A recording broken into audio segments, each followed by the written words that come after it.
Yomawari Night Alone is one of those games that finds subtle ways to scare you, but also drives you insane with the lack of direction in their puzzles. It can be very hard in this game to find out where key items are. There's really not many hints at all to lead you in the right direction when it comes to certain items like keys. You have to really explore a certain area, and that can be quite difficult when you have enemies killing you or enemies surrounding you on every corner. Now, the unpredictability of the game, of course, adds to the horror element. You don't know when an enemy is going to jump out, and usually if you can see the enemy, you have to maneuver your way carefully through. What also adds to the horror element of the game is the story surrounding Poro the dog and your sister. Now, there is a spoiler here. Poro doesn't make it. I'm not going to tell you how or why, but it just really is creepy when you see something so innocent like a dog, and you even creepier when you see the small child making a grave for it. Now, this area, which is around the school and the pool area on the map, is where you start to see the puzzles become difficult. And you start to see a lot of different and interesting enemies. It's really when you start getting to the fields and downtown when things become crazy. So there's moments in the game where it's kind of chill, where you kind of find less enemies. But then there's areas where it's crazy busy and you have to really think about your moves. And I often found myself looking at a walkthrough, especially in this downtown area with the centipede. This area really frustrated me.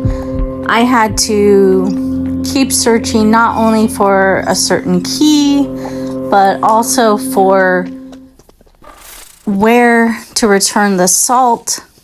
You're dodging these really creepy enemies, and you're also dodging the centipede itself in the beginning. And it's more frustrating than scary.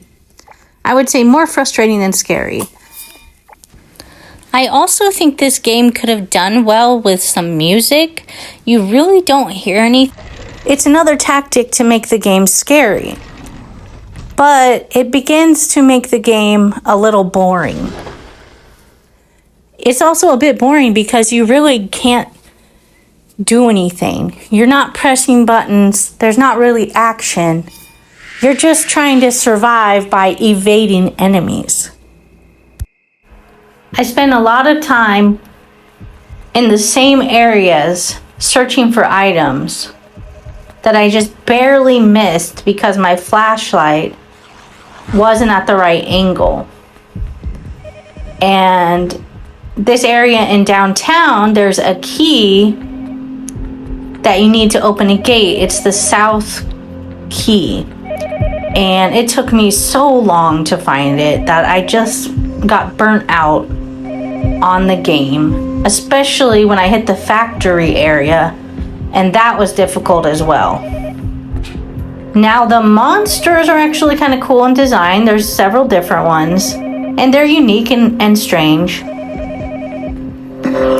And while they were creepy, I easily got used to them. They became mere annoyances more than anything. I still think that Yomawari is a game that you should check out if you like lighter horror games that are more on the creepy side and less on the jump scare side. This game is still kawaii or cute, and I think it's good for people who would think Corpse Party is too gruesome. Go for this game and take your time with it. I'll eventually go back and finish it using a walkthrough, but for now it's time for me to move on to other games. If you've played Yomawari, what do you think about it? Share your views in the comments. Thanks for watching and have a great day.